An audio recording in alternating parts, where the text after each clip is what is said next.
Welcome back to Sunday Evening Devotions. Well, our story from Numbers 17 is really a continuation from the account that happened with the rebellion against Moses and Aaron by Korah and his faction in Numbers 16. So as you may recall, where we were was that there was this rebellion, God intervened and again approved and authenticated Moses and Aaron as his servants. But God was angry with the people because they rose up in rebellion, complained about the deaths of those who were leading in that rebellion.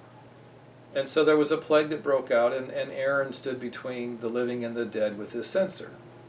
Number 17 picks up again the complaint against Aaron, that questioning why he was singled out as the high priest of God's people.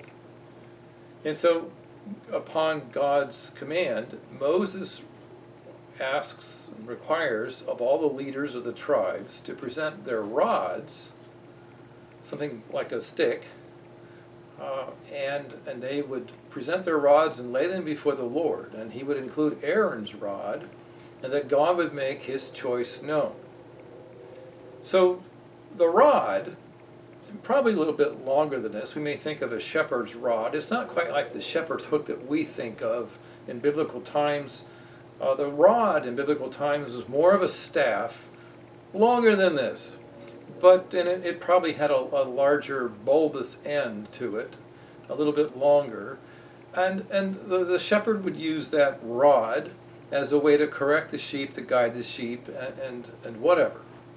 Well, the rod, in an agricultural society like that, the rod becomes a symbol of that shepherd's power. And they get transferred then over to the leaders of the tribes. And so they would have a rod. And so it probably became a more refined rod, in the sense that it was more finished. It wasn't just a stick with a bulbous end in a sense, but it was more of a finished piece of wood. And it was a symbol of his power. And so, again, the head of the tribe or head of a clan would have the rod of his power. And, of course, that morphs into then the scepter that we find that kings use in the olden days. Now, so each of the tribes then would have a rod that would be the symbol of the power, the authority of that particular tribe. And so the tribe of Levi had a rod, and we think of Moses using the rod. And so Moses put Aaron's name on the rod from Levi, and the rods were then placed in the tabernacle before the Lord, that he would make and declare the promise of that is the designated priest, the leader of God's people spiritually.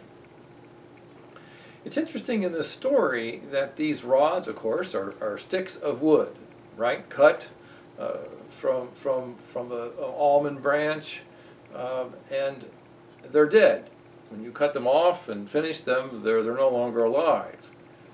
They represent something, but they're no longer alive. And here we see also this symbol of power having also a symbol of life. That is, when Aaron's rod changes, it has life given to it. So we have a picture of the resurrection, don't we? So that's exactly what happens. The rods are placed before the Lord. The next day Moses goes in, and Aaron's rod has budded. But not only has it budded, and it has buds of flowers of almond buds on it, but it also has produced almonds itself. So a dead stick has now produced fruit. Well, what's happening? Well, certainly what's going on is that God is declaring that Aaron is the high priest. All the other rods remained as rods, and Aaron's rod was singled out. And so that rod then was put into the Ark of the Covenant as a reminder, which probably says something about the size of the rod as well. It wasn't a long shepherd's staff. It wouldn't have fit in the Ark. And again, something bigger than this. But that was the point. It was God's authentication that Aaron was his minister. But see, what it really is going on here, it is God who makes the choice of who will be the mediator between God and his people. Moses was chosen. Now Aaron, the high priest. And what we see in the mixture here is then a picture of the combination of the offices of the priest and the mediator, right? The ruler It is a picture of the true mediator to come, Jesus Christ. And of course, how is that declared? Well, the Bible tells us that Jesus was declared to be the Son of God by his resurrection from the dead. And there's that picture again.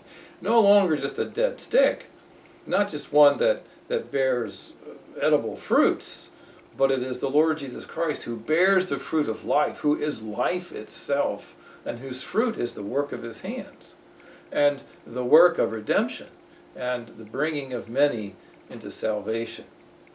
Well, all that is good news, because it speaks of the good news of Christ. What God is doing is affirming that he has chosen his king who will rule. He has chosen his mediator who will mediate for us. And we can only come to God through him. And so Jesus would say, I am the way, the truth, and the life. No one can come to the Father but through me.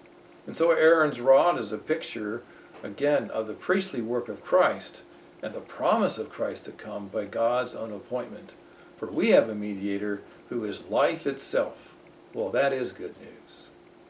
Good night.